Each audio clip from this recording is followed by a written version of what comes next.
이제 이 새누리당, 민주통합당이 다 후보가 이제 선출되고 또 제3의 후보였던 안철수 원장이 출마 선언을 하면서 이제 예비 후보 등록도 하고 안철수 후보가 됐죠. 명실공히.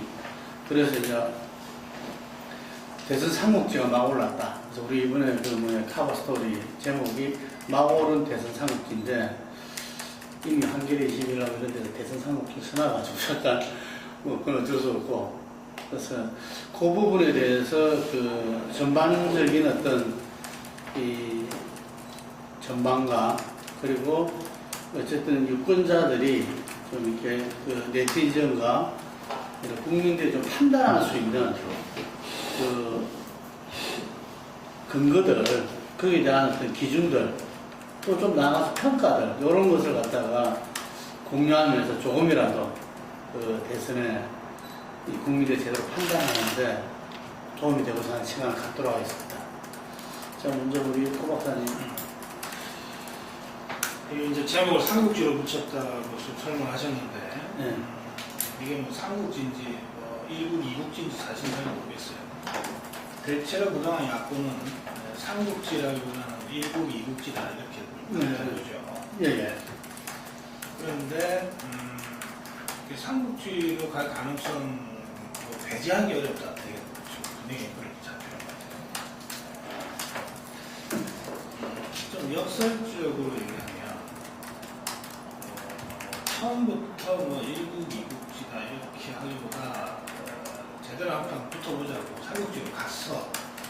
근데 결과적으로 그게 1국, 2국지로 정리가 되면은 좀 날림이 생기고 할 것 같았는데, 처음부터 너무 야권이 이렇게 단일화를 거의 전체적인 전제처럼 놓고 하다 보니까 오히려 야권 스스로 좀 다니면서 떨어뜨린 측면이 없지 않아 있습니다. 그리고 제 느낌으로는 민주통합당이 잘못하면, 그러니까 문재인 후보가 잘못하면 단일화가 그렇게 쉬울 것 같지 않다. 네. 상대적으로 이 새누리당 박근혜 후보는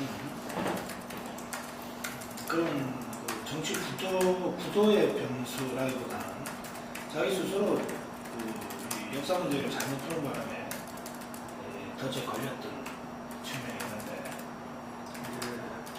어제 어쨌든 그런 문제를 풀어냈어요. 네.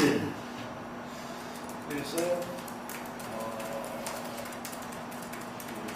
정치 상태에서 반등할 수 있는 기반을 만들면서 삼국지 전반부로 진입할 수 있게 되죠.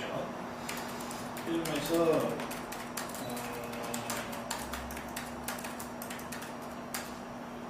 서로 다른 숙제를 갖고 있다. 그러니까 박근혜는 이 반등의 계기를 간신히 만들어냈는데 어떤 행보로 이제 다시 재상승을 시킬 거냐. 그다음에 문재인 안철수는 어쨌든 박근혜를 상대로 경쟁을 하면서 이 단일화 숙제를 멋있게 풀어내야 되는데, 그 점에서 1차 안철수 쪽이 먼저 공을 던진 셈이라서 그 숙제를 풀어야 되는 게 문재인 쪽이니까. 근데 지지율은 두 가지 지금 말씀하신 거죠. 정치권에. 이건 셋이 동의. 그래서 그런데 또 지지율은 지금 안철수가 좀 앞서가고 있는 상태입니다. 그 점에서 문재인이 상당히 어려운 숙제를 어떻게 풀 거냐, 이 두 가지 좀 수준이 다른 측면을 보면서 삼국지를 봐야 되지 않나 싶습니다. 예. 박사님. 일단 말 그대로 삼국지라고 얘기했지만 말 그대로 삼자 구도로 좀 정립이 되는 것 같아요. 네. 일단은 박근혜 같은 경우 일정한 지금 지지율 하락을 지금 겪은 상태고, 사과를 이렇게 했는데 그것이 안 하는 것보다는 나쁜 것 같아요, 분명히. 그래서 아마 지지율이 하락하는 추세, 이거는 일단 좀 진정을 시킬 수 있을 거로 보고, 하지만은 좀 이제 실기를 하는 사과이기 때문에 그 효과는 좀 이제 제한적이지 않겠는가. 그래서 이게 뭐 사과했다고 해가지고 바로 뭐 이렇게 그냥 다시 이제 지지세를 바로 회복하는 이런 것까지 가면 일단 좀 어려워 보이고, 아마 뭐 떨어졌던 추락했던 지지율이 뭐 다소 좀 이제 상승하는 그 정도 아니겠나 봐요.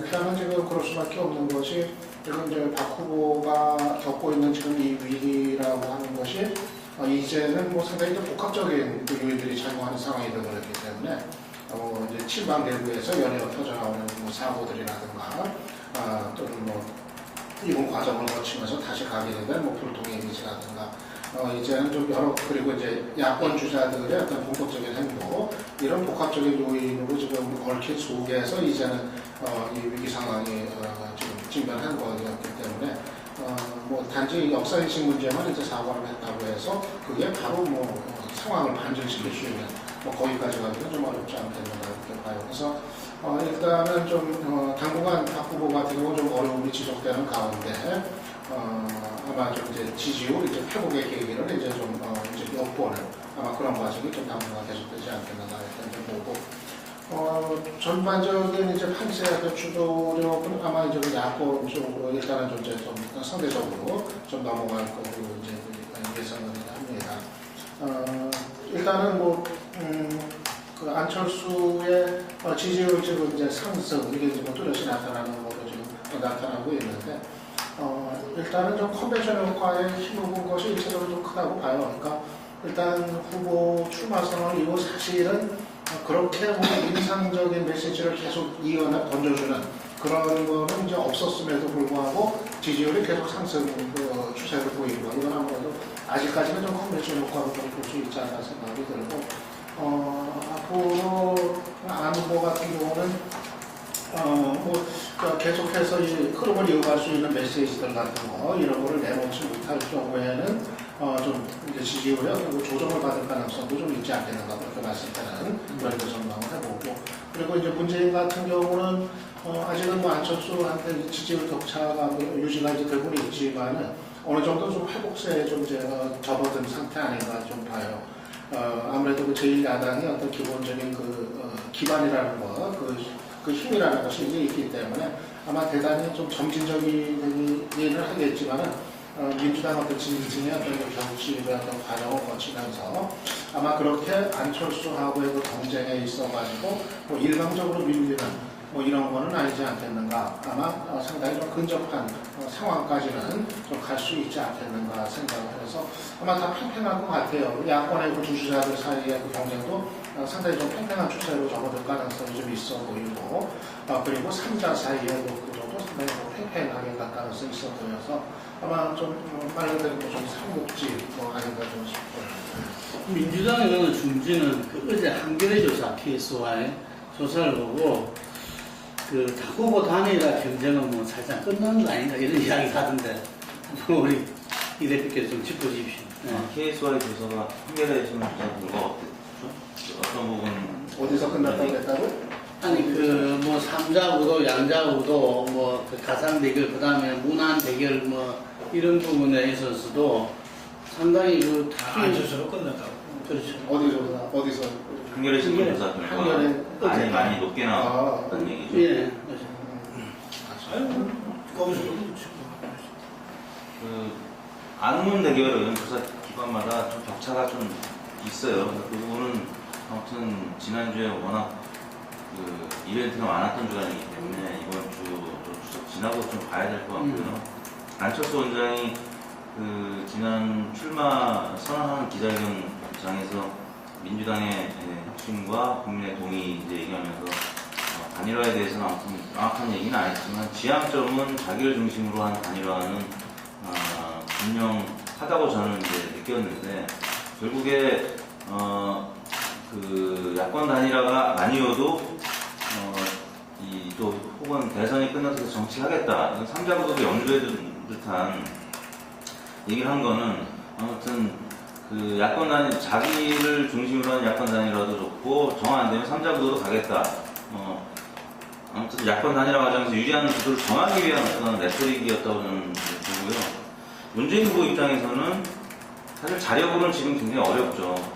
10년 전에 노무현 정몽준 단식처럼 정몽준의 도움이 없이는 노무현 대통령이 탄생할 수 없었고, 이번에도 안철수 원장의 도움 없이는 문재인 후보가 대통령으로 가기에는 여전히 버거운 상황이기 때문에 3자 구도는 어떻게든 막아야 되는 상황이고, 문재인 후보 입장에서는 안철수 원장은 3자 구도도 가능하다라는 스탠스로 지금 지지율을 계속 도공행으로 끌어가고 있고, 박근혜 후보 입장에서는 3자 구도로 가면 승산이 굉장히 높아지고, 제가 볼 때는 거의 승산이 90% 이상으로 높아진다고 보고요.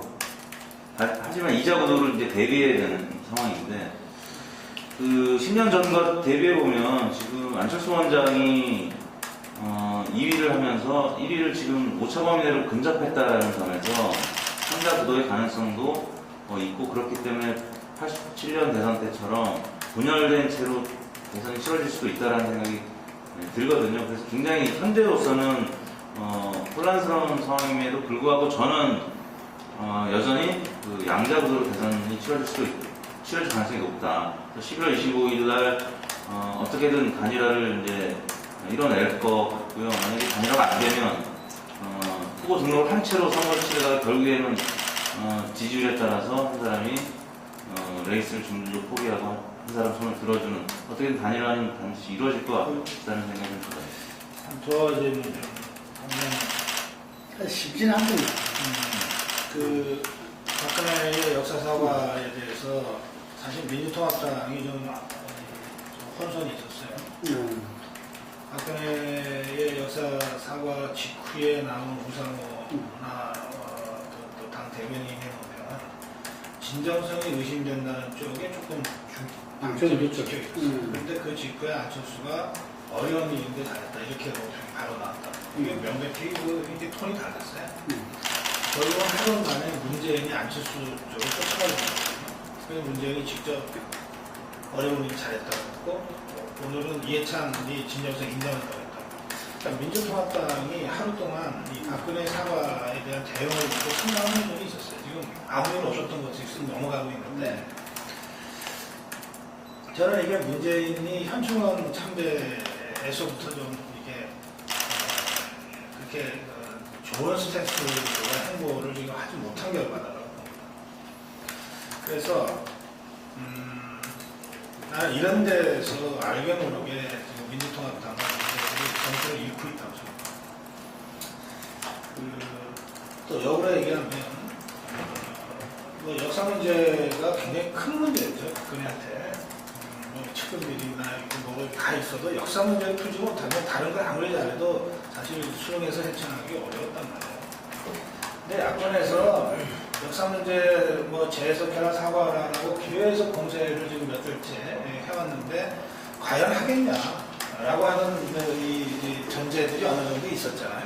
근데 박근혜의 그 기자회견은 그런 야당의 그 요구 수준을 사실은 좀 뛰어넘는 그런 기자회견이에요. 헌법적 가치 훼손이라든지 어떤 경우에도 목적이 수단을 정당화할 수 없다든지 이런 표현들은 또 이렇게 자식으로서 부모를 부정하는 것은 쉬운 일이 아니지만 하면서 바로 아버지를 부정하는 이런 발언들은 제 느낌은 야권의 기대 수준을 훨씬 넘는 것이었고, 그래서 그것이 추가 하락을 막았을 뿐만 아니라 앞으로 박근혜가 아무것도 안 하고 이것만 하고 선거 안 할 것도 아니고, 이제 원래 하려고 했던, 근데 역사 문제에 발목이 잡히는 바람에 하지 못했던 민생의 이런 것들을 할 건데요. 그러면서 어쨌든 표를 갖고 오면 이 역사 문제의 발목이 풀어졌기 때문에 이제 추가 상승 동력이 있다. 저는 그렇게 봅니다. 그리고 지금 3자 구도로 조사를 하면 여전히 박근혜와 안철수와 문재인 사이에는 10 정도의 차이가 있습니다.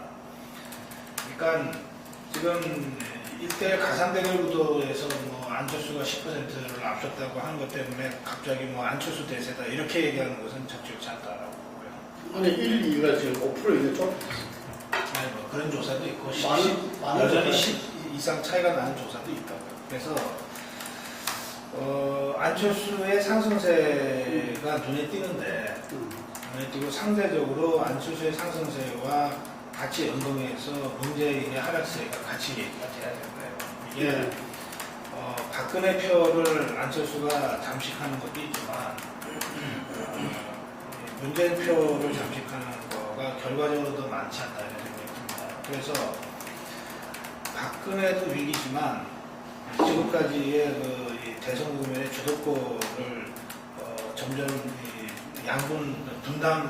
분점하는 형국으로 가고 있기 때문에 박근혜도 위기지만 이번 주에 나는 진짜 위기는 문재인한테 있는 건 아니냐 이렇게 봅니다.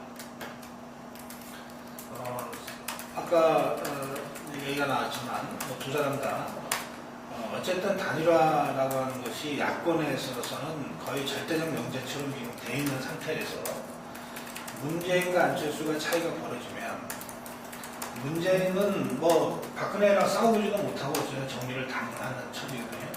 그런 면에서 이 국면에서는 지금 문재인이 위기다고요. 그리고 박근혜는 어쨌든 추가 하락을 막아냈기 때문에 어쨌든 한번 해볼 만한 싸움인 것이고, 그런데 어려운 점은 뭐냐면 이 추세가 계속될 경우에 안철수는 지지도는 높고 분위기는 높고 문재인은 무슨 1% 뭐 한 자릿수가 떨어지지 않을 테니까 차이 나는 지지도지만 세는 가지고 있고, 그런 상태에서 안철수가 이번 주에 보여주고 있는 그림이 그렇게 큰 그림이 별로 없어요. 이게 뭐 자꾸 전문가들하고 토론하는 그림밖에 지금 만들어내지 못하고 있는데, 반면에 문재인은 뭐 도라산에서 어쨌든 장관들한테 대여섯 명 앉혀놓고 한다든지 꽤 큰 그림을 보여주고 있단 말이에요. 네. 그러니까 이 안철수의 상승세가 컨벤션 이펙트의 기능이 크다고 얘기했는데, 그것을 받쳐줄 수 있는 추가 상승 동력을 안철수는 만들어내지 못하고 있고, 문제는 어쨌든 큰 그림을 그릴 수 있는 여러 가지 자원들 동원이 가능하기 때문에 그리고 있어서 쫓아갈 수는 있을 것 같아요. 쫓아가면은 나 또 모른다고 보고, 근데 과연 이게 그렇다고 해서 쫓아가겠냐? 왜냐하면 워낙 국민적 지지라고 하는 게 그런 디테일에서 결정되는 게 아니라 어쨌든 이게 큰 이미지 이로 결정되는 거라서, 그러면서 나는 이 문재인의 위기다. 근데 이제 제가 볼 때는 우리가 이제 굉장히 궁금해하고 국민들도 안철수가 나오냐 안 나오냐 뭐 이런 부분인데 상적으로 그동안 예측했던 부분들이 그대로 드러나지 않나 이래 봐요. 출마는 할 것이지만 준비 정도는 약할 것이다. 왜냐면 준비할 시간감은 우리 전혀 짚어지지 않았으니까. 실제로 보니까 그 출마의 의지는 뭐 강한 것 같은데, 강했다고 보여지는데, 실제 준비된 거는 본인이 사람들이 이렇게 저렇게 만난 거 외에는 거의 없었다. 뭐 그럴 수밖에 없다고 보여지고, 그리고 문재인 후보 같은 경우도 지금 이제 그 당의 13년승을 통해서 당의 후보가 됐는데, 지금 당의 분위기가 예를 들면은 그 국민경선, 그것도 오픈 프라이머리를 통해서 13년승을 해서 승리한 후보 중심으로 그 결집도가 어떤 면에서는 굉장히 좀 이렇게 그 약하다. 이게 지금 후보 단위다가 너무 지금 세게 지금 이제 드리워져 있으니까 오히려 그 이유를 갖다가 바라보는 사람들이 많다. 그래서 이런 점에서 이 후보가 결정된 순간에서도 강조 전남에서 여전히 그 안철수에 대해서 문재인보다도 거의 20% 정도 앞선다는 이제 이 문제에 대해서 한번 짚어가 주시면 좋겠어요. 후보 단일화 문제. 저는 그 이번 대선의 승부는 결국 후보 단일화라고 좀 그거에 의해서 갈렸거든요. 이렇게 기본적으로 좀 봐요. 후보 단일화가 못 이루어지면은 박근혜 필승이고, 그리고 안철수 지지율이 아무리 뭐 상승한다 하더라도 단일화 없는 상태에서는 3자 구도에서는 박근혜한테 지게 된다, 당연히 거나 그렇게 판단을 하고, 뭐 일부에서는 지금 여론조사 결과 오늘 보니까 3자 구도에서도 그 안철수가 박근혜한테 그 오차범위 내고 이제 따라붙은 뭐그 이제 조사에 나왔던데 뭐 그래서 뭐 3자 구도로 그냥 갈 가능성이 있지만 그 필패다 그렇게 이제 판단을 하고요.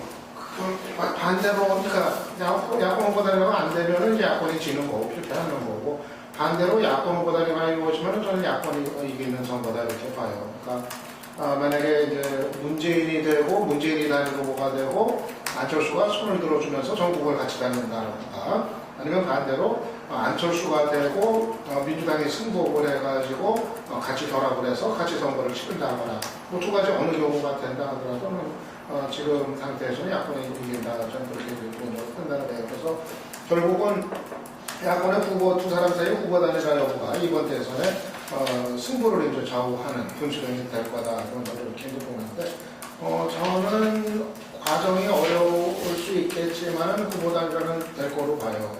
저는 거의 뭐 90% 정도는 이제 될 거다 그렇게 이제 보는데 그래서 그거는 뭐 지금 뭐 안철수가 뭐 입을 열지 않은 상태에서 속에 어떤 생각 갖고 있는지 뭐 주변에서 조사도 뭐 확인할 필요는 뭐 없는 상태가 되기는 하겠지만 적어도 지금 안철수 안 후보 또는 그 캠프에서 몇 번 나와서 던지게 국민을 실망시키는 일은 없을 거다 하는 거 바로 저는 그게 이제 그 메시지를 함축하고 있는 거다 이렇게 해석을 하고 있고 그리고 문재인이나 안철수 이 두 사람이 갖고 있는 기본적인 어떤 스타일 이런 거를 이제 놓고 봤을 때 결국은 막판에서 어떤 방식으로든 후보 단일화는 이루어질 거다. 저는 거기에 이제 좀 절대적으로 무게를 싣고 있어요. 그러니까 쉽게 얘기하면은 만약 두 사람이 후보 단일화를 못 이루면 그거는 이제 뭐 그야말로 이제 하루아침에 두 사람 다 이제 역적이 되는 특히 거부하는 걸 비춰지는 쪽은 이제 역적이 완전히 되어버리는 이런 거가 뭐 불을 보듯이 뻔한 상황에서 아마 저는 아마 막판에 조금 막판에 후보 단일화는 어떤 방식이 되든 간에 뭐 성사가 될 거다. 그리고 만약에 이제 안철수가 이제 앞섰을 때 그때가 이제 더 어려운 거로 이제 얘기를 많이 하는 거 아니에요? 그때 과연 민주당이 후보 안 내고 승복을 할 수가 있겠느냐?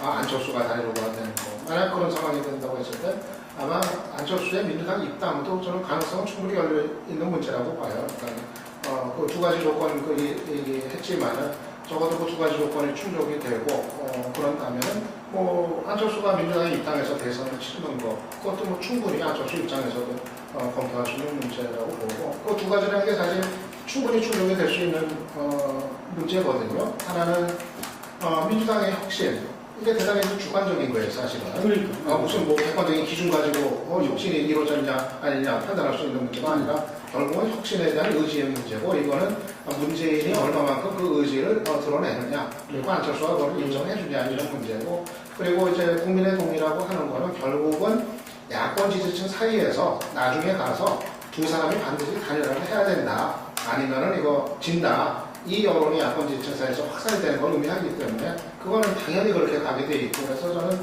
안철수가 그 얘기한 그 두 가지 원칙 그거는 뭐 충분히 뭐 당연히 뭐 그렇게 가게 돼 있는 조건이기 때문에 저는 양자간에 그거는 이루어진다. 단일화에 대한 반론이 있습니까? 네. 그러니까 반론 이런 거죠. 단일화 되더라도 실시는 아니다. 그거는 단일화가 어떻게 되는가에 따라 다르다. 단일화 되고 싶은 선거는 아닙니까? 근데 지금 보면 뭐 야권은 아름다운 단일화를 꿈꾸는 것 같은데 단일화가 아름답게 될 수도 있지만 아주 지저분하게 될 수도 있다. 총선 때는 야권 전대에도 졌어요. 이번 총선에는. 그렇습니다. 그래서 단일화를 안 하면 필패다. 그것도 사실은 잘 모르겠어요. 근데 실제로 뭐 3파전을 해서 3파전이 팽팽한 3파전이 아니고 야권의 뭐 안철수가 상당히 앞서는 3파전 이런 것도 대비할 수 없습니다. 한쪽 쏠리겠죠. 그러니까 뭐 야권 단일화 안 하면 필패 뭐 하면 필승이다. 그러면 박근혜는 뭐예요? 굉장히 잘해봤자 이 자신의 이 운명은 야권 후보들한테 달려있다는 거예요. 정치가 그렇습니다. 지금 그렇게 보여주고 계시는 거죠? 아니 이 박사는 보고 나는 그런 거 정치는 그렇지 않다 이렇게 가정을 피는 거예요. 그렇고 그다음에 제가 오늘 아까 이게 지금 위기는 박근혜가 아니라 문재인을 말씀드린 거죠. 그러니까 박근혜는 지금 이 바닥을 치고 다시 상승할 수 있는 계기를 만들었기 때문에 그렇다는 거예요. 뭐 어렵지 않다는 뜻이 아니고. 근데 문제는 지금 상승의 동력을 못 잡고 있어요. 그래서 내가 이제 문제는 얘기를 하려고 하는 건데, 지금 유 박사 얘기대로 하자면, 누가 돼도 어쨌든 문재인이나 손학규가 단일화하면 둘 중에 하나가 되는 거 아니에요? 대통령이 안철수. 그러니까 손이 문재인이나 안철수? 그러면 나는 그렇지 않다고 보지만 만약에 그렇다면 문재인이나 민주통합당이 참 바보 같은 집단이에요. 안철수를 조기에 잡았어요. 그러니까 무슨 얘기냐면 어쨌든 단일화는 될 것이고 누가 되건 단일 후보가 되는 사람이 권력을 잡을 거라고 하면 그러면 좀 더 일찍 민주통합당이 안철수를 뭐 공격을 하든지 뭐 포위를 하든지 했었어야 되는 거죠. 권력이 진짜로 있는 집단이었다면. 근데 보면 우선 무슨 폭로하니까 오히려 민주통합당이 막 안철수를 위해서 대신 싸운다고 막 그렇게 했단 말이에요. 그래서 그 결과 안철수가 실제로 뭐 민주통합당을 배려한다고는 했지만 문재인이 후보 확정되고 불과 3일 후에 자기 선언한 다음에 이 컨벤션 이펙트는 이 사람이 훨씬 더 오랫동안 지금 가져가잖아요. 그럼 전략적으로 별 고민 없이 그냥 어떻게 되겠지 하고 여기까지 온 거 아니냐 이거예요. 특히 문재인이 후보 수락 연설에서부터 책임 총리는 다시 얘기하고 바로 뭐 조국이가 무슨 아름다운 단판 얘기하니까 민주통합당의 국회의원들이 정말 철없이 그냥 아름다운 단판 그대로 되풀이하고 그래서 결과적으로 안철수 측이 처음에 출마 선언할 때부터 단일화가 아니라 끝까지 갈 수 있다고 하는 것을 강하게 표명하도록 어떤 면에서는 결과적으로 유도해버렸단 말이에요. 그러니까 그런 것들이 없었으면 안철수가 뭐 단일화 문제에 대해서 저렇게 무슨 조건까지 딱 내걸고 이 독자 행보를 강하게 할 상황이 아니었을 수도 있다는 거예요. 그러니까 자기 얘기만 하고 말았을 텐데 지금 문재인이 후보가 되면서 바로 하루 이틀 사이에 갑자기 막 압박해 들어가니까 그 상태에서 안철수가 후보로서 뭔가 한 달, 두 달이라도 후보로서 뛰려고 그러면 나 끝까지 한다라고 얘기를 안 할 수가 없어요. 그러니까 그런 상태가 그 의지와 상관없이 결과적으로 그렇게 가게끔 만드는 것으로 버리는 거거든요. 그런 면에서는 민주통합당의 그동안의 행보가 9월 16일에서 지금까지의 행보가 도무지 전략적이지가 않다. 그리고 단일화의 파트너, 그래서 지금은 경쟁이지만 단일화 한 다음에는 가장 강력한 이 후원자가 될 안철수에 대한 무슨 전략적 무슨 접근, 배려, 고려 이런 것들이 거의 없는 상태로 지금 여기까지 왔다. 그 결과가 지지율의 역전이고 주도권을 안철수한테 넘겨준 결과가 된 거다. 이런 상태에서 문재인이 정치쇄신이라는 숙제를 받았는데 이거 제대로 풀고 있지 못하다. 간단합니다. 이해찬 박지원을 제자리에 남겨두고서 쇄신 백날 해봤자 쇄신으로 인정 못 받아요. 그러면 용광로 선대위에서 뭐 정동영이도 끌어들이고 뭐 손학규, 김두관 다 끌어들이고 제야 다 끌어들이다 치자고요. 그래봤자 최상의 평가는 화합 선대위지 쇄신 선대위가 아닐 거라고요. 그래서 나는 이 문제를 잔가지들 다 치고 핵심적으로 보면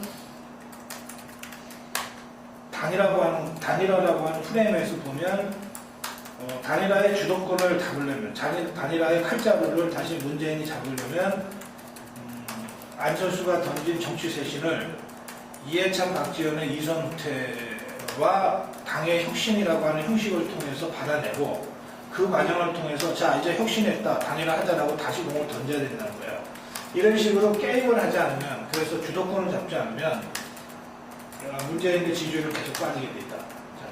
근데 박근혜 후보가 역사인식에 대해 전향적인 오늘 되돌아보면 사과를 했는데 만세지탄이라는 말이 있습니다. 이게 만세. 그런데 문재인 후보도 어떤 이 경선 과정에서 제기됐던 쇄신을 이 안철수 후보한테 숙제를 받기 전에 예를 들면은 그 16일 날 어떤 당선되고 나서 17일 날 최고위원회에서 금방 말씀한 그 지도부의 이승우 먼저 테라든지 했어요. 이거 했어야 되지 않나 이런 이야기들이 그런 거 어떻게 보십니까?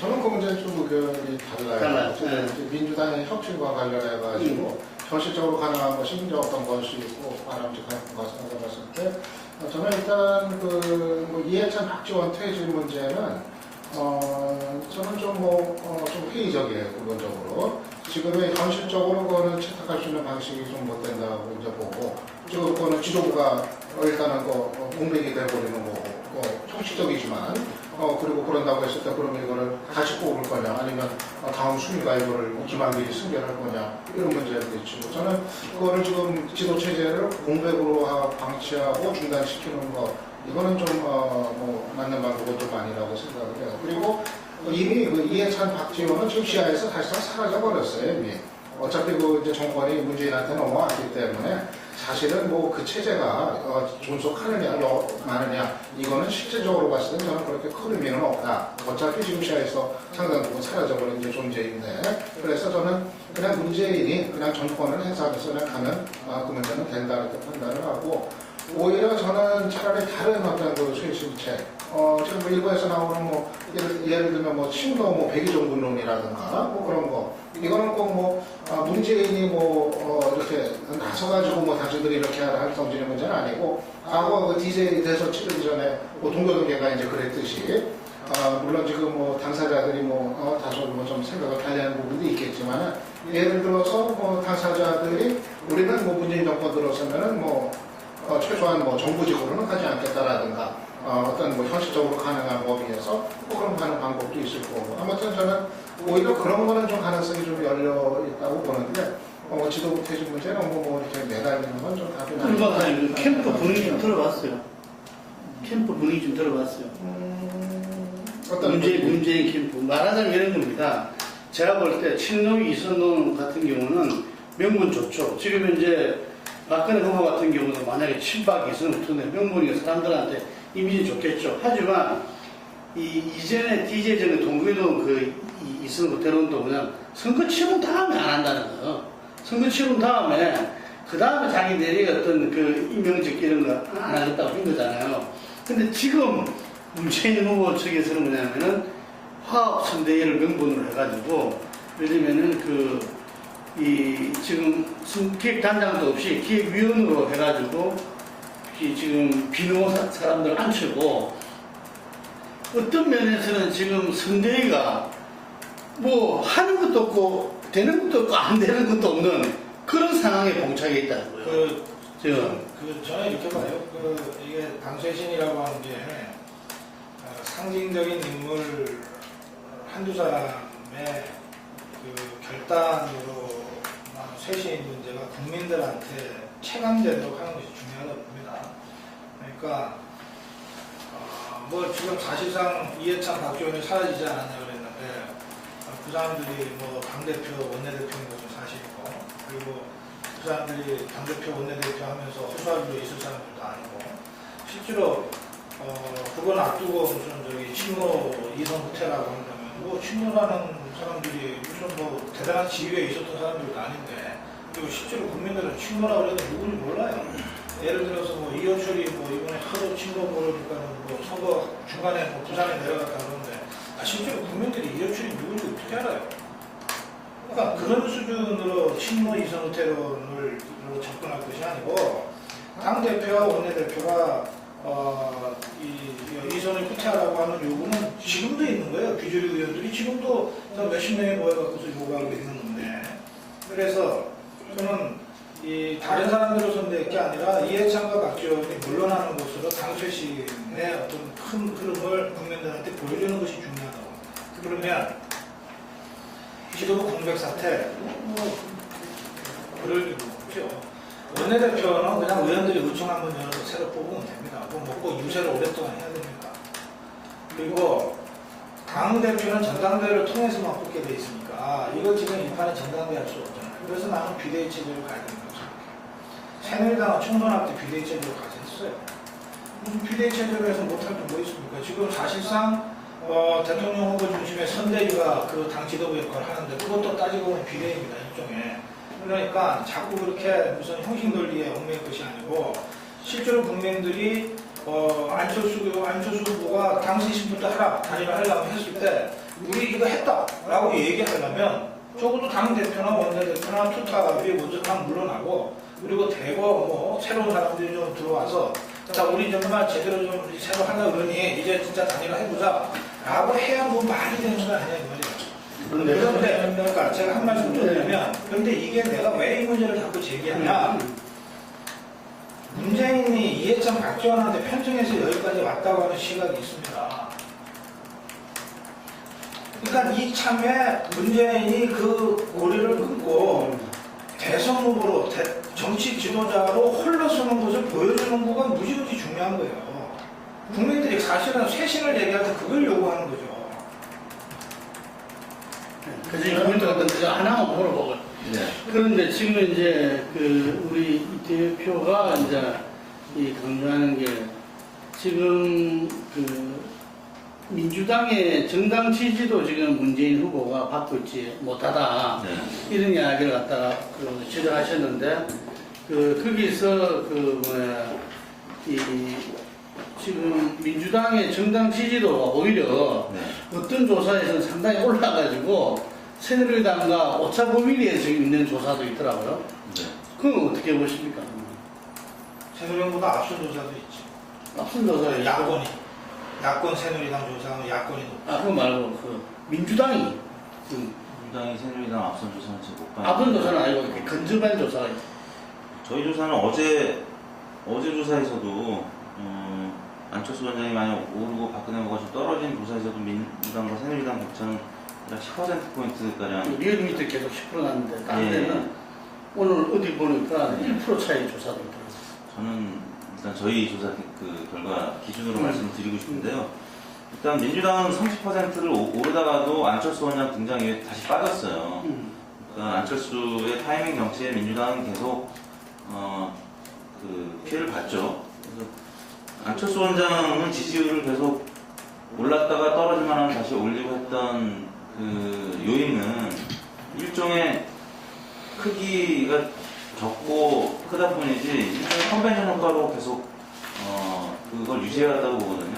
2011년 9월에 본인이 서울시장 불출마하면서 이제 대선 후보로 편입이 되면서 국민들 입장에서는 이 양반이 대선 후보로서 출마할 가능성이 있다라고 이제 보고 그 기대가 반영된 상황에서 이제 강세로 출발을 했고요. 그 다음에 올해 7월 그 대단지 출간, 그 다음 힐링 캠프, 그것도 결국에는 국민들이 안철수 원장의 입을 바라보면서 기대했던 바는 출마할 거냐 말 거냐였거든요. 그러니까 출마할지 말지 계속 그 이벤트였었어요. 그러니까 문재인 후보 같은 경우는 올 초에 이제 힐링 캠프 출연하면서 지지율이 한번 급등했었고 그 이후에는 지난 9월 16일 날 컨벤션 효과에서 급등했었고, 그러니까 지금 야권으로 그 후보는 어떻게 보면 컨벤션 효과로만 지금까지 지탱을 해왔다고 보시면 돼요. 반면에 박근혜 후보는 비대위를 통해서 많이 올랐었고, 그 다음에 총선을 거치면서 많이 올랐었고, 그 다음에 전당대회 효과가 마지막 8월 20일 날 있었고, 그렇기 때문에 일단 그 컨벤션 효과는 마지막으로 11월 25일 즈음으로 예정될 것으로 이제 예견되는 야권 단일화 효과 하나 나오는 겁니다. 그러니까 부도의 정리, 대진표가 짜여지면서 일종의 컨벤션 효과로 야권 후보가 계속 지지율 상승을 했었고, 남은 단계는 11월 25일에 중결승전 하나예요. 박근혜 후보는 그때까지는 계속 외로운 홀로 행보를 계속 이제 가져가야 되고요.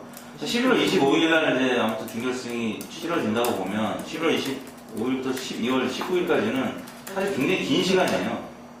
만약에 그 후보 등록을 삼자가 하고 나서 막판에 안철수가 문재인한테 양보한다든지 문재인이 안철수한테 양보한다든지 어떻게 손을 쓸 시간이 굉장히 없지만, 만약 11월 25일 날 확정이 양자구도로 된 상황에서 3주간의 선거 기간이 치러진다면 저는 진짜 예측 불가능하다고, 아까 이제 그 대표님께서 말씀하셨지만 지난 총선 때 연대를 했음에도 불구하고 야권이 패배했던 이유는 사실 파악적 연대가 안 됐기 때문에 민주당과 또 통합진보당 사이에 혹은 뭐 또 무소속 후보들 간에 파악적 연대가 안 되고 물밑에서는 굉장히 서로 견제하고 뭐 그랬던 부분이 있는데 저는 아름다운 경쟁이라고 지금 시작을 했지만 11월 25일까지 사실 피 터지는 경쟁이 될 거라고 생각을 해요.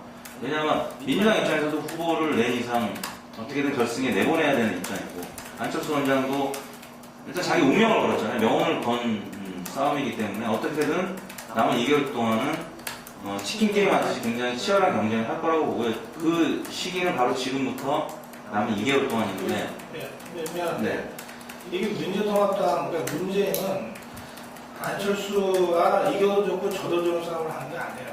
지금 아까 리 박사 얘기대로 어느 양쪽 다 여기서 단일화만 되면은 박근혜 꺾을 수 있다고 하는 생각들을 하고 지금 보기 때문에 이게 본선이라고. 그러니까 문재인이나 안철수나 절대 양보할 수 없는 한판 승부를 지금 하는 거예요. 이게 뭐 어쨌든 같은 진영이니까 뭐 내가 이기나 네가 이기나 결국은 뭐 나 손잡고 같이 한다라고 말은 하지만 대통령 권력이라고 하는 게 그게 기본적으로 국정기조이기 때문에 이거는 사실은 본선 치르듯이 예선을 치르는 거거든. 그러니까 굉장히 치열할 거라는 거예요. 그래서 이게 나는 무슨 저 단일화 안 됐으면 좋겠다, 뭐 해야 되겠다, 뭐 이런 당위적 얘기를 하는 게 아닙니다. 이 단일화, 이번에 단일화가 굉장히 치열할 수밖에 없는 단일화라는 거예요. 그러니까 뭐 룰 미팅이니 뭐니 하는 것들이 앞으로 어떤 양상으로 벌어지면서 국민들한테 눈살을 찌푸리게 할지도 모르는 거예요. 그런데다가 더구나 이 정치인은 전혀 모르는 조국이 같은 사람이 아름다운 단판이라고 해서 기대를 한참 높여놨어. 단일화가 아름다워야 되는 거예요. 네? 어떻게 아름다울 수가 있어? 아름다우면 정말 다행이겠지만 야권 입장에서는 그러나 아름다운 단판은 이미 내가 보기에 불가능하고 아름답지 않은 굉장히 더러운 이 게임으로 이 단일화 게임이 갈 가능성이 많아요. 이게 정치 본질이니까. 그러니까 그렇게 되면 오히려 지금의 이 높은 기대 또는 이 조국의 그 워딩을 그대로 받아서 했던 이 민주통합당의 뭐 몇몇 의원들이 그래서 결과적으로 만들어놓은 일종의 이 신화 같은 거, 네? 단일화는 아름다울 수 있어, 네? 다 윈윈할 수 있어. 이것이 오히려 덫이 될 수 있다. 그래서 절대 이게 지금 문재인한테나 안철수한테나 녹록한 상황이 아니고 그렇기 때문에 문재인은 지금 이 대목에서 뭐 내가 불쏘시개라도 좋다 이렇게 지금 생각하는 게 아니라면 전략적으로 이 일국 이국지라고 하는 관점에서 치열하게 안철수가 붙어야 되는 거예요. 치열하게 붙어야 되는 거예요. 근데 제가 볼 때는 이제 문재인 후보가 호흡을 좀 길게 가져가고자 하는 것 같아요. 지금 성급하게, 왜냐면 2개월이 남아있기 때문에 안철수 원장의 컨벤션 효과는 당장 꺾이지 않을 것 같고, 그렇기 때문에 이해찬 박지원 체제도 계속 유지하면서 가는 것은 일단 당내 공정성, 불공정성 논란 때문에 분열돼 있는 이것부터 일단 파악을 시켜야 되고, 일단 호남 민심에서 안철수한테 밀리고 있는 측면. 그렇기 때문에 일단 당 화합 차원에서는 호흡을 좀 길게 가져가고자 하는 어떤 노력은 제가 좀 보이고요. 그런 차원에서 추석 전에 안철수 원장을 꺾고 가면 좋겠지만 일단은 그렇게 급하게 생각하는 것 같지 않습니다. 안철수 원장은 짜여진 대로 자기 타이밍 정치를 계속 해나가고 있는 반면에 문재인, 박근혜 후보는 사실 그 템포는 못 따라가고 있지만 나름 전략이 있을 거라고 봐요. 요전에서 우리 최세영 기자 짧게 이 민주당 출입 기자입니다. 네. 그래서 요 부디 금방 이야기한 대로 문재인 후보는 호흡을 좀 길게 가져가려고 한다. 쇄신에 대해서 바로 지도부에 대한 어떤 퇴진을 갖다가 해야만이 홀로 서기를 보여주는 거 아니냐. 이런 이야기를 했고, 우리 유 박사께서는 어쨌든 간에 뭐 쇄신의 어떤 지도부의 퇴진을 의미하는 것은 뭐 온당치 않다. 지금 현재 합리적인 그런 수술이 못 된다는 이야기죠. 분위기는 어떻습니까?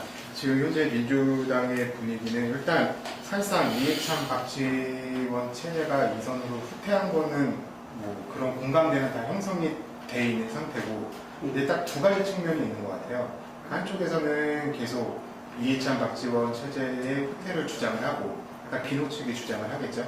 또 한쪽에서는 대선 국면에서 공격수가 없다라는 그런 고심들도 있더라고요. 그 당 내부에서 보면. 근데 이번에 제가 박근혜 사태를 보면서 좀 주목해야 될 점이 뭐냐면은 박근혜 새누리당 대선 후보가 그 과거사와 관련해서 이렇게 사과를 하지 않았습니까? 근데 그 출발점을 따라 올라가다 보면 어디서부터 그 일이 비롯됐냐? 그럼 사형제 폐지 논란에서 박근혜 후보가 사형제 찬성한 듯한 발언을 한 부분부터 사실 계속 맥락이 이어졌어요.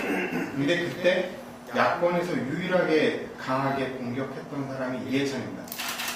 이해찬이 그러면서 결국에 인혁당 사건까지 불거졌거든요. 이해찬이 딱 한마디 했죠. 인혁당 사건은 이전이야. 그 이후에 박근혜 대표가 MBC 손석희 시선집중에 나가서 발언 실수를 하고 그거는 제가 듣기로는 새누리당 내부에서도 굉장히 공보단에서도 의견이 많았던 걸로 알고 있어요. 그것과 관련해서 과연 민주통합당의 이해찬 박지원 체제 이선 후퇴만이 그게 정의냐? 그게 쇄신의 아니 대선을 치르려고 그러는데 그만한 또 일부 있냐? 예. 뭐 이런 또 그- 이야기 있다. 저도 얘기 좀 아니 이 얘기 조금만 교정하고 아니 우선 사용제 때문에 역사 논란이 시작된 건 아니고 사실관계가 5.16 성격 규정 문제부터 쭉 말하자면 비판받아 왔던 거죠. 그런데 중간에 그 사형 발언도 있었고 뭐 이렇게 해서 이게 증폭되어 온 거예요. 여러 단계에 걸쳐서 이제 그런 거고 이해찬 부분은 뭐 그런 점이 있죠. 이해찬 박지원 같은 정도의 공격수와 실전이 많은 사람이 있냐. 근데 그 사람들만큼 구태의미를 갖고 있는 사람은 또 어딨냐. 이게 그냥 양날의 칼 같은 거예요. 근데 지금 안철수가 쇄신을 무기로 지금 던져놨기 때문에 이걸 어떻게든 받아쳐야만이 단일화에서 주도권을 잡을 수 있으니까요. 그러면 지금 적어도 이 단일화 국면에서는 이해찬 박지원은 전혀 도움이 안 되는 거예요. 문재인한테 지금 부담만 주고 있는 존재인 거예요. 그리고 지금 국민들이 이 공감 요구할 때 이게 좀 네거티브를 안 갔으면 하는 마음들도 한편에 있거든. 그렇기 때문에 이게 무슨 국회 상임위에서 무슨 청문회에서 무슨 국무위원 떨어뜨리는 게 아니고 대선 후보들끼리 싸움 붙는 상태에서 박지원, 이해찬이 근데 자신들의 공격수적인 기질을 뽐내면서 박근혜 저격수로 뭐 이를 나섰다. 이게 문재인이나 무슨 안철수한테 도움이 될까 전혀 그렇지 않습니다. 그래서 그 부분에 대해서는 양론이 있다고 설명을 했는데 그 양론 중에 우선 우스태론이 전략적으로 맞다. 내가 그렇게 좀 얘기합니다. 네. 몇 가지 문제는 우선 그 지도부 퇴진 문제는 이 문제가 지금 민주당 혁신의 뭐 최대 쟁점, 최대 사안 또는 뭐 야권 단일화에 대한 최대 변수 이런 걸 구상하는 거는 조금 좀 적절치 않다는 생각이 들어요. 전략적으로. 그러니까 일단 아까 내가 얘기한 그런 것 때문에도 즉각적으로 이렇게 하는 것보다는 그러니까 결국 그 타이밍의 문제인데 저는 이게 그 민주당의 어떤 그 좁은 틀 속에서 이 지도부 사퇴 문제가 접근이 되는 거는 오히려 별 영향력이 좀 없을 거다. 지금 사실 뭐 이해찬 박지원이 퇴진해도 별 관심이 난 기본적으로 없을 거다. 효과도 그렇게 크지 않고 뭐 그랬나 보다 하는 정도지. 오히려 지도부 퇴진이 이루어진다면 나는 야권 단일화 협상의 어떤 전 단계 거기서 분위기 조성 차원에서 물꼬를 트는 차원에서 선제적으로 민주당이 지도부가 우리는 어떤 그런 야권 단일화의 어떤 그 분위기를 거하기 위해서 우리는 회기를 하겠다, 물러나겠다, 좀 더 자유로운 어떤 논의를 위해서 뭐 이렇다면 이런 어떤 방식 같은 거 훨씬 그 큰 틀 속에서 그 단일화의 흐름을 어떤 끌고 가는 과정으로서 이게 위치할 수 있다고 보고 그래서 저는 이 지도부 퇴진 문제는 지금의 어떤 최대 쟁점으로 구상하는 것보다는 오히려 이후 과정 속에서 더 효과적으로 민주당이 사용을 할 수 있는 카드다 이렇게 생각을 하고요. 실질적인 단일화 협상 시기에 그래서 시작된 그걸 시기에 앞두고 분위기 조성 차원에서 먼저 민주당이 그런 모습을 보여주는 거. 그리고 이제 그 문재인 위기 문제 같은 경우는 저는 모르겠어요. 그 기본적으로 저는 이제 문재인이 위기인지 아닌지 이제 그것도 일단 좀 이제 의견이 다르지만 저는 문재인이 그래도 점진적으로 조금씩 회복을 하면서 안철수한테 이렇게 일방적으로 이렇게 뭐 열세에 몰려서 하나만 그냥 띵끝 이렇게는 아니지 않겠는가 생각을 하는데 근데 뭐 서로 문재인이 위기라 하더라도 이거가 이번 대선에는 큰 흐름하고는 뭐 이렇게 결정적인 문제는 아니다 이렇게 이제 생각을 해요. 쉽게 얘기하면은 지금 야권은 패를 2개 갖고 있는 거란 말이에요. 기본적으로 패를 2개 갖고 있는 거기 때문에 만약에 문재인이 위기를 받는다 하더라도 그러면은 한쪽은 살아있는 거고 결국은 한쪽으로 집중이 되게 돼 있는 거고 그래서 저는 뭐 꼭 이번 대선이 범야권 주자 중에서 문재인이 꼭 돼야 된다는 거 아니라면은 뭐 야권 입장에서는 뭐 그러면은 또 대안이 있으니까 뭐 이런 어떤 논리 속에서 이런 판단 속에서 이번 대선의 어떤 큰 흐름 이거에는 뭐 결정적인 문제는 아니다 이렇게 이제 생각을 해요. 그건 어디까지나 정말 문재인의 위기일 뿐이고 뭐 범야권 전체 위기는 아닐 수 있다 프레임이 하는 거고 지금 뭐 이렇게 뭐 야권하고 여권하고 이런 게 아니라고 세 명의 후보를 각각의 관점에서 분석하고 있는 거건 그러니까 내가 아까 토론한 것은 내가 아까 토론한 것은 문재인의 관점에서 볼 때 이게 굉장히 심각한 위기고 이걸 돌파하는 방법을 쇄신해서 찾아야 된다고 하는 토론을 한 거예요. 그게 야권에서 문재인이 돼야 된다고 주장하는 게 아니라니까. 그러니까 지금 그 토론을 누가 되든 뭐 야권에서는 뭐 상관없지 이런 식으로 반론을 피우면 그게 내 토론에 대한 반론이 아니니까. 아니 난 지금 뭐 얘기를 하는 거예요. 뭔 얘기예요? 아니 범야권 토론의 차원에서는 토론의 수준이 다른 것 같다고 내가 지금 얘기를 하는 거예요. 아니 범야권 수준에서는 문재인이 서로 위기더라도 그게 이렇게 결정적인 문제가 아닐 수 있다는 얘기를 하는 건데 왜 그렇다니까요. 이거. 아니, 자, 그 대목에서 제가 그 똑같은 질문을 그 국회 지금 직임위원장한테 물어봤었는데 강창일 삼선 의원한테 그만 말씀드린 문재인이 위기고 위기라는 것은 문재인이 어렵고 안철수가 되는 상황이 아니라는 거잖아. 근데 그때 범야권은 문제될 게 없다. 그럼 민주당도 문제될 게 없다는 이야기냐. 이게 야권 단일 후보로 문재인 력을 못 추면 당연히 안철수가 되지 않겠어요? 네, 뭐 그런 상황에 왔을 때도 뭐 민주당은 뭐 위기가 아닌 거냐. 그러니까 이제 기본적으로 뭐 위기라고 하는 단계까지 가지는 않을 거라고 이제 보는 건데 다만 이제 있다면 이제 우세가 있고 열세가 있겠죠. 이제 있다면은 근접이 있을 수가 있고 우세가 있고 열세가 있고 이제 그럴 수가 있겠는데 그러니까 어떤 우열이 어느 정도 이제 가려지는 이제 상황이라도 뭐 어떤 경우나 하더라도 저는 그렇게 봐야죠. 뭐냐면은 아까 얘기하고 이제 좀 다른 게 이제 치열하죠. 이제 두 사람 사이 이제 경쟁이 대단히 이제 치열할 거예요. 두 사람 다 대통령 되려고 이제 나온 거고 그냥 나와서 누구 손 들어주려고 나온 것도 아니고 안철수도 그렇게 장고 끝에 나온 상황에서는 내가 이길 수 있다 최종적으로 그리고 내가 대통령이 될 가능성이 있다 판단하고 나오는 거니까 이거는 뭐 치열한 경쟁인데 하지만 저는 그 기본적인 선은 넘지는 않을 거라고 봐요. 그러니까는 이 치열하다는 거하고 이 선을 넘어가지고 서로가 진짜 아까 얘기했던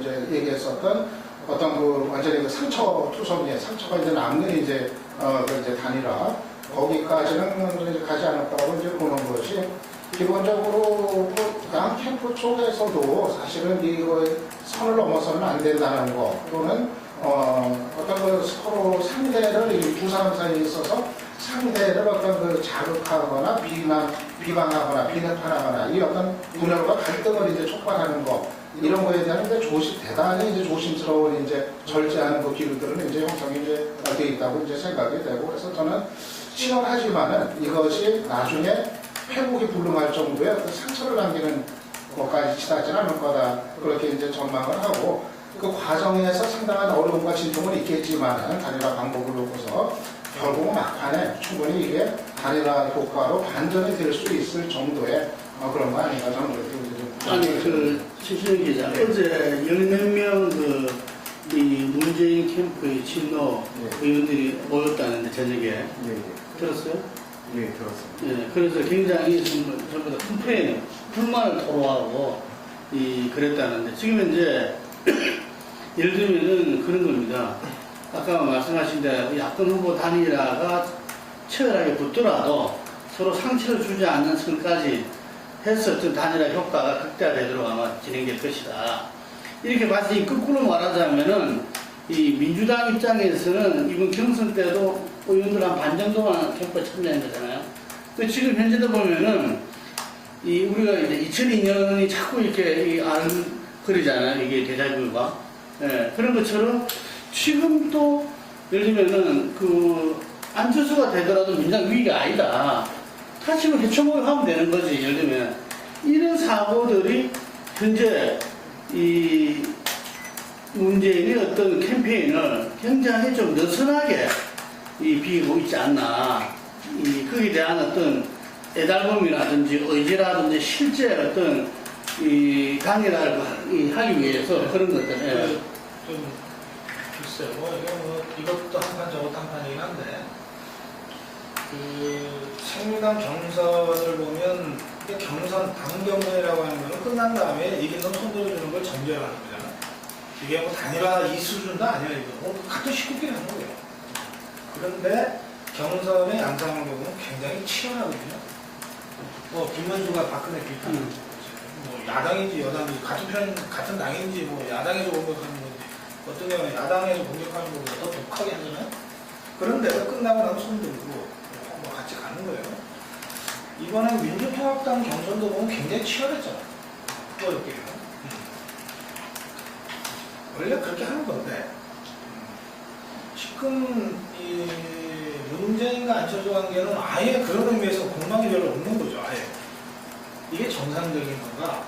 그러니까 나는 싸울 수밖에 없다고 생각합니다. 권력의 본질이, 정치의 본질이 이게 권력 투쟁이 있다고 하고 서로가 이 전략 목표, 말하자면 이 대통령이 되고 정권을 잡자고 하는 목표를 가지고 두 세력이 출발을 했으면 이게 형제간에도 치열한 경쟁은 불가피한 건데요. 이 사람들은 내가 보기에 결도 좀 달라요. 안철수랑 문재인이 뭐 그렇게 같은 결이에요? 다르단 말이에요.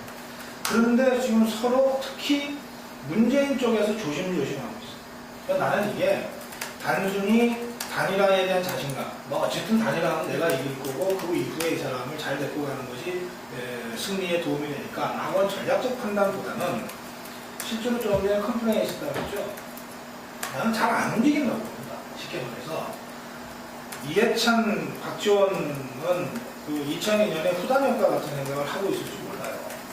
그리고 이 다수 의원들이 들어온 지 1년밖에 안 된 문재인한테 줄 서가지고 목숨 걸고 싸우고 해야 될 적극적 동기가 아직까지 부여되지 않은 상태예요. 그러니까 굉장히 느슨한 거죠. 그런 상태에서 정치 경험도 별로 없는 문재인이 단일화가 곧바로 이 모든 것을 걸고 싸울 수밖에 없는 오락 마신 게임이다라고 하는 이 게임의 본질을 아직 제대로 꿰뚫고 있지 못한 나머지 후보가 된 직후에 그 소중한 며칠을 그냥 어영부영 보내버린 거예요. 그러다가 안철수의 이 기습을 받아가지고 지금 헤매고 있는 상태예요. 그래서 내가 위기라고 보는 겁니다.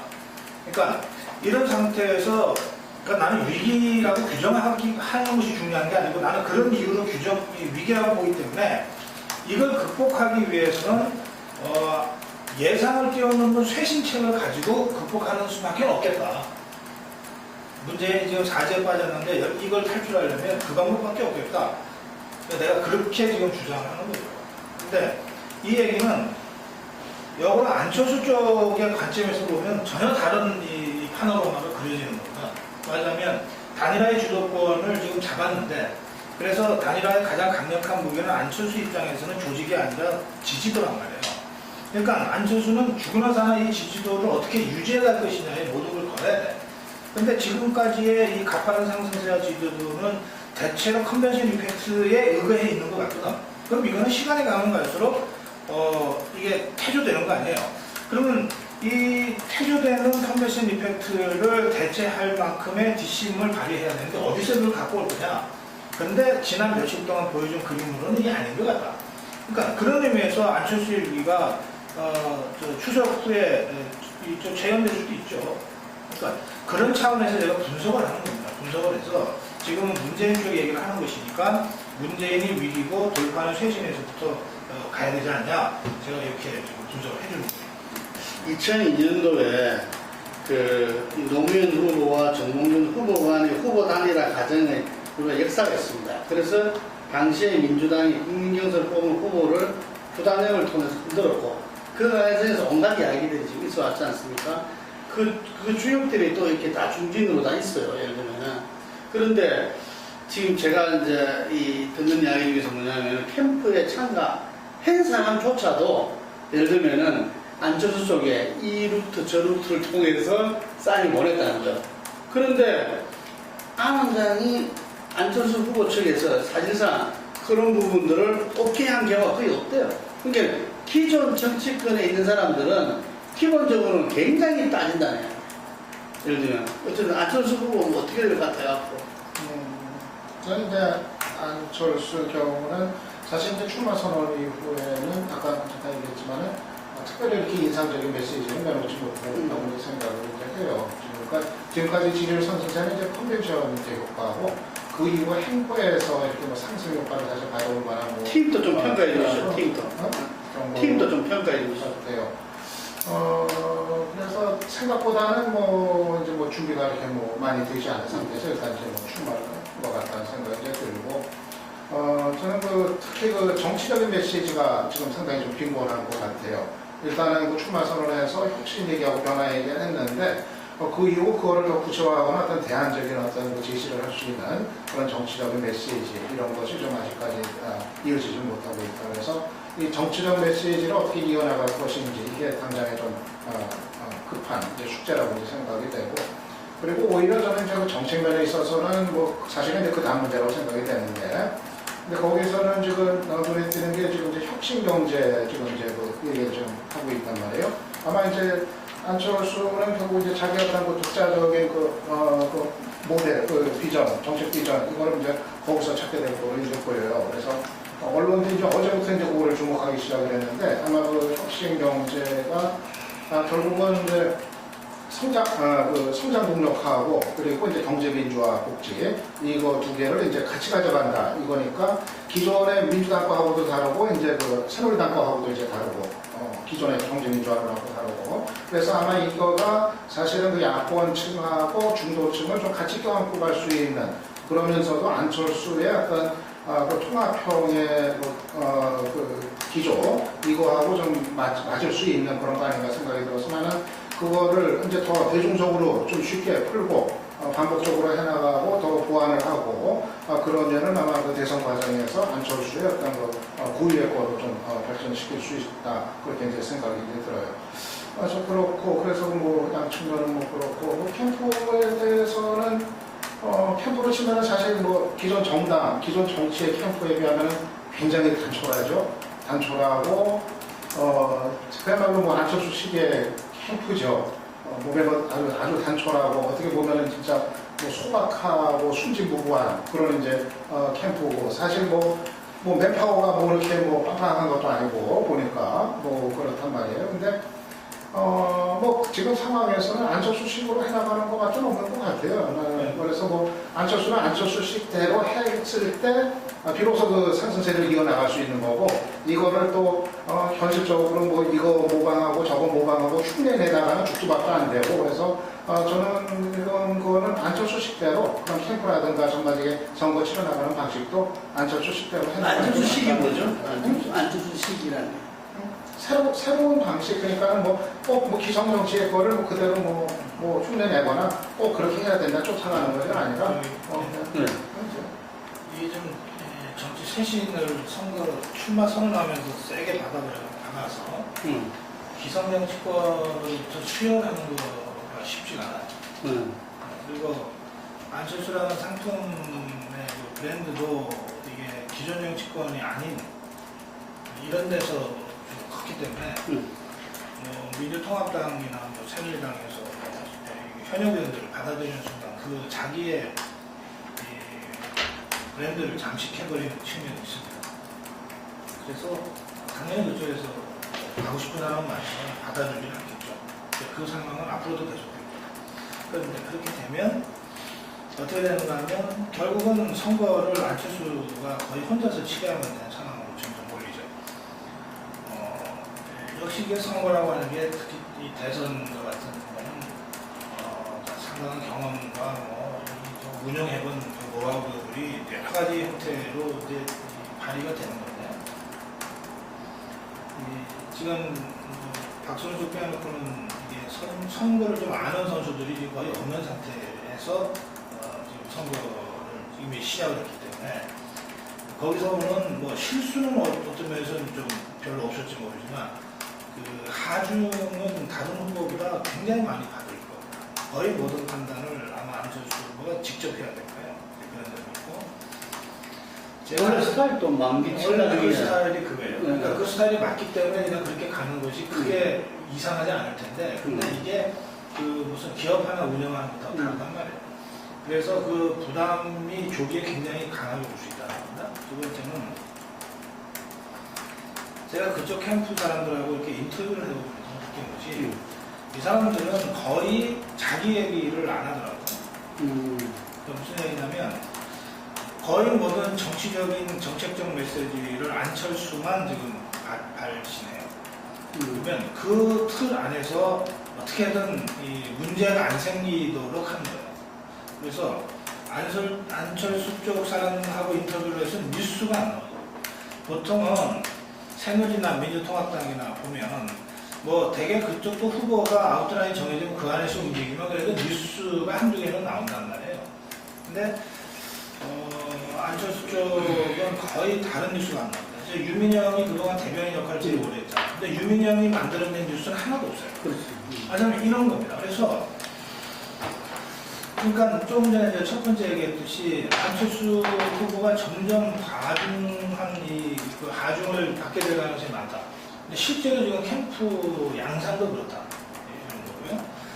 그다음에 이제 세 번째는 그 이 박사가 정치 메시지가 부족하다고 하는데 그 전적으로 이제 동의합니다.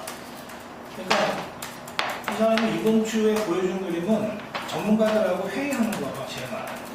그러니까 우선 이게 정책 행보를 하는 거고 정책 행보를 자기들이 만들어 놓은 것을 무슨 현장에서 그림으로 구현할 수 있는 단계가 아니니까 아이디어 매핑 차원에서 전문가들을 불러서 만나는 것으로 할 수밖에 없어요. 그런데 그 그림은 매번 똑같은 그림일 수밖에 없는 거예요. 그냥 만나서 책상에서 그림하는 거죠. 그러면 당장 오늘 보세요. 박근혜는 군복 입고 강원도 가서 뭐 6월 하는 거 그림이 나오고 문재인은 도라산에 가서 이 전 통일부 장관 5명 망쳐놓고 그걸 하는데 이 사람은 여전히 전문가들하고 조그만 탁자에서 그냥 회의하는 거예요. 그러니까 이런 식이라고 하면 이 구도에서 뭔가 좀 큰 그림 또는 임팩트 있는 그림이 만들어지겠냐? 조금 기대하기 어렵지 않냐? 그러면 아까 제가 지금의 가파른 상승세는 컨벤션 임팩트 때문에 만들어진 건데 이건 시간에 가면 빠질 거라. 그러면 이 빠지는 것을 뭔가 그런 정치적인 메시지라든지 뭔가 뭐 임팩트가 좀 있는 것으로 채워줘야 되는데 이걸 지금 거의 못 보여주고 있다는 거예요. 그래서 지지율이 떨어질 가능성이 많다고 봅니다.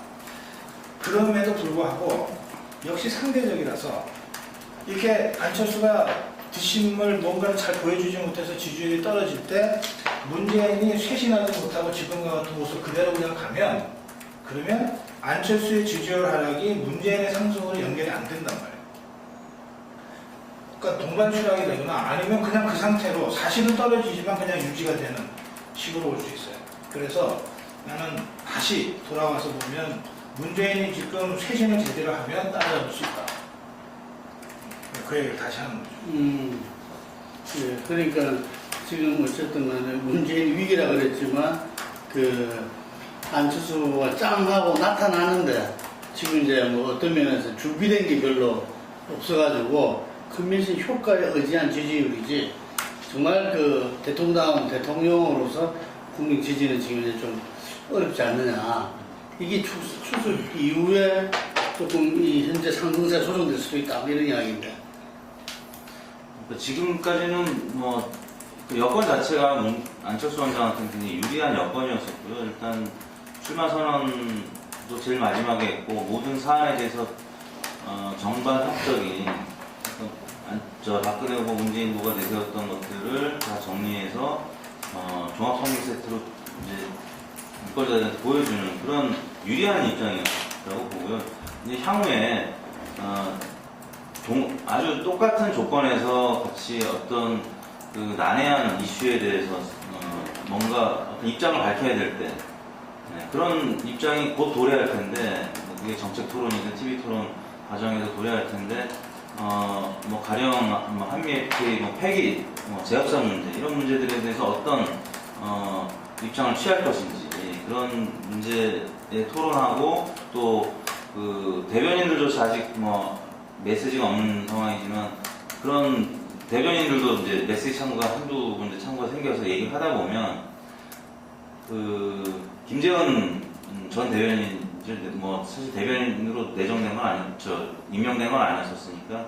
근데 김재우 의원 같은 그런 사고가 여기저기서 발생할 수가 있어요. 제가 볼 때는 그런 차원에서 안철수 원장의 지지율 상승보다 하락 가능성이 좀 더 높다고 보고 야권 단일화 과정에서 문재인 후보가 현재는 불리하지만 향후에 문재인 후보 쪽으로 단일화될 가능성이 조금 높다고 지금까지 봐오고 있는데, 물론 제 예측이 틀릴 수도 있지만 그런 차원에서 문재인 후보는 아까 말씀드린 대로 길게 좀 오는 것 같아요. 길게 보고 안철수 원장이 이제 뭐 대략 이달 말 추석 전후까지 강세를 보일 수밖에 없는 입장이고, 10월 들어서는 사실 아까 말씀드린 대로 11월 달에 단일화 이벤트 전까지는 사실 큰 컨벤션 효과 관련된 이벤트는 없거든요. 그러면 본격적인 어떤 정책과 관련된 아주 인화성이 높은 이슈와 관련된 서로 선택이 있어야 되고 입장 표명이 있어야 될 텐데, 그 과정에서 저는 안철수 원장이 여러 번 그 위기 상황이 올 거라고 그냥 후보 단일화 이제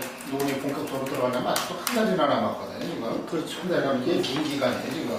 기존에 운하고 지금 안 하고 지지율이 이대로 가기에는 너무 긴 기간이에요. 지금. 그래서 나도 내가 보는 건 아까도 얘기했지만 이제 그거예요. 이게 이제 안철수 같은 경우는 조정을 받을 가능성이 있다. 지금 어떤 후보들 다들 이야기하는 컴퓨터적인 효과로 지금 꼭지까지 올라간 거 아닌가. 앞으로 행보가 기대가 워낙 크게 출발했기 때문에 뭐가 계속 이어나가지 못하면 다소 조정받을, 뭐 급락은 아니고 다소 조정받을 가능성이 있지 않을까 보고, 그리고 문재인 같은 경우는 이 민주당이라는 기본적인 힘이 있고 기반이 있기 때문에 조금씩 살아날 수 있는 가능성이 있지 않을까. 그렇게 보면 저는 이제 이 두 사람 사이의 그 간격이라고 하는 것이 그렇게 뭐 게임세 탈 정도로 뭐 이렇게 아주 일방적으로 뭐 이렇게 가는 것보다는 오히려 좀 다소 지금보다는 간격을 좁히면서 그래도 한번 단일화 승부를 마지막에 걸어볼 만한 정도까지는 가지 않을까. 격차는 좀 유지가 되겠죠. 일박산에 볼 때는 단일화 누가 될 것 같아요?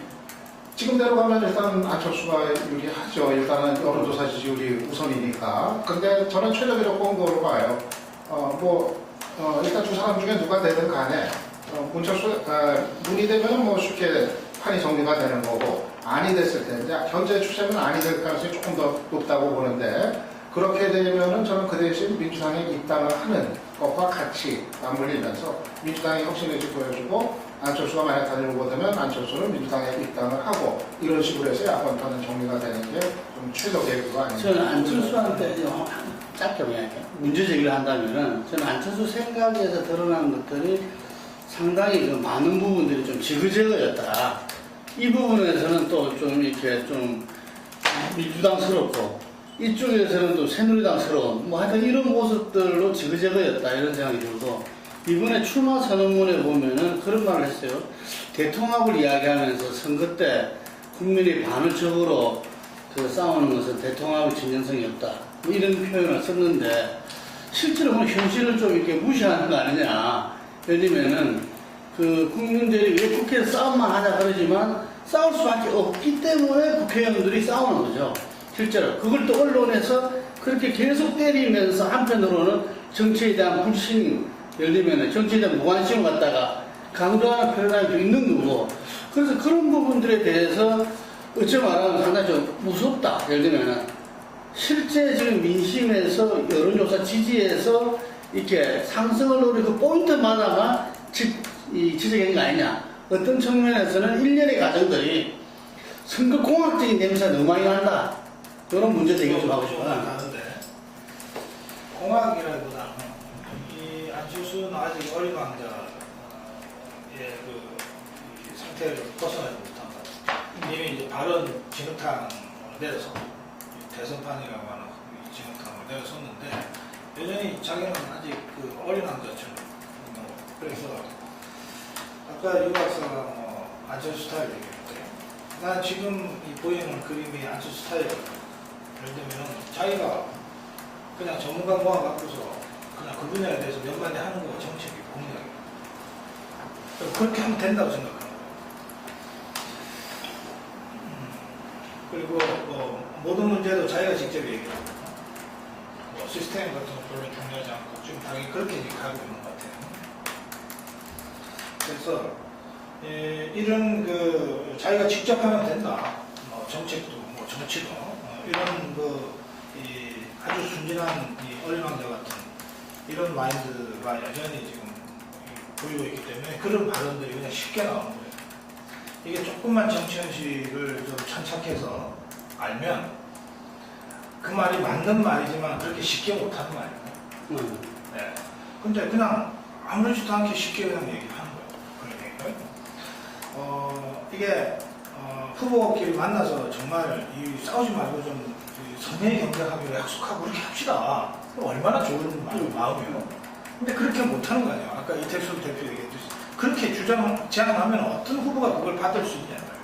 근데 이 사람이 그것까지 계산하고 저 사람들 내가 이렇게 주장은 못 받을 거다. 그러나 결국은 그 과실은 내 거다. 이런 정도로까지 다 계산을 하고 하는 경우는 상관없는데 그럼 난 그 차라리 그랬으면 좋겠어. 그러면 이 사람이 현실 정치에서 계산을 하면서 뛰는 거니까. 근데 진짜 그게 아니라 이게 옳고 정말 좋은 일이니까 내가 제안하면 받을 거야 라고 생각하고 제안을 했다 그러면 그 참 좀 어려운 상황이 된다. 근데 그게 나는 안철수 스타일 같아. 그리고 이 그림을 놓고 보면 이런 것 같습니다. 안철수 기자 뉴스 되겠네. 네, 그림은 이런 것 같아요. 이 대감 중에도 뉴스를 챙기는 이 투자. 박근혜를 보면은 군복을 입고 역동 동쪽으로 움직이잖아요. 오늘 그림을 내가 비교를 하잖아요. 그래. 내가 오늘 하루 종일 방송을 하니까 자료화면을 계속 보잖아요. 그러니까 오늘 박근혜 그림을 보면 군복 입고 막 동쪽으로 군인들하고 막 어울리는 그림이 있고 문재인 그림은 도라산인데 책상에 앉아갖고서 내내 마이크 잡고 얘기하는 그림이에요. 사실 도라산에 갔으면 훨씬 더 역동적인 그림이 만들어질 수 있거든요. 근데 더구나 거기에 전직 통일부 장관만 5명이 간 거 아니에요. 그리고 개성공단의 그 협의회 회장도 오고 그 정도 왔으면은 뭔가 좀 더 멋진 그림이 가능한데 근데 이 뉴스 화면에는 그 사람들 옆에 앉혀놓고 앉아가지고 그 공약을 준비해온 공약을 읽은 문재인 후보의 모습만 장장 10분 가까이 나오고요. 생중계로 보여줬으니까. 근데 이쪽에 안철수는 보면 아까 내가 여러 번 얘기했지만 그냥 어제 그림이 이제 오늘 그림인지 모를 정도로 똑같은 그림이 지금 계속 나오는 거예요. 그러면 이 그림을 만들어내는 캠프의 역량으로만 보면 전략적 마인드도 있고 이것을 디테일하게 역동성 있게 구현하는 걸로는 새누리당이 제일 앞서 있는 것 같아요. 전략적 마인드가 있는 것은 민주통합당도 있는데 이거를 역동적으로 그려내는 디테일이 지금 없는 거예요. 내가 보기에 훨씬 더 좋은 그림을 만들 수 있거든. 도라산을 배경으로. 근데 안철수는 전략도 없고 디테일도 없는 것 같아요. 그러니까 이 차이가 지금 오늘 내가 본 그림으로는 보인단 말이에요. 그럼 이것이 이제 앞으로 80일 동안 어떤 형태로든 쌓이면서 승부가 날 거라고. 다들 이게 혼전박빙으로 난다 이렇게 우리가 예측하잖아. 그럼 이 작은 차이들이 아주 쌓이고 쌓여서 결국 승부를 결정하는 거 아니냐. 난 그런 생각을 갖습니다. 근데 그 부분에서 금방 말씀하신 부분들에 대해서 우리 거의 다 동의할 것 같아요. 그거는 현상적으로 보여지는 거니까. 그럼에 불구하고 금배지 효과만이 아니고 제가 볼 때는 이 시대의 흐름, 시대 정신 이런 부분들을 갖다가 안철수가 쥐고 있고 그게 또 일각을 갖다가 또 문재인 후보도 이미지가 그렇게 돼 있어요. 그렇기 때문에 이게 지금 이제 대세로 가는 거죠. 제가 볼 때는. 안 그러면은 그게 없다면 안철수는 뭐 나오지도 못했고 뭐 그런 생각이 바로 있을 수 없어요. 보면은. 근데 그 부분들이 어찌 말하면 최종 승부를 또 지을 수 있는 그 요소가 될 수 있다.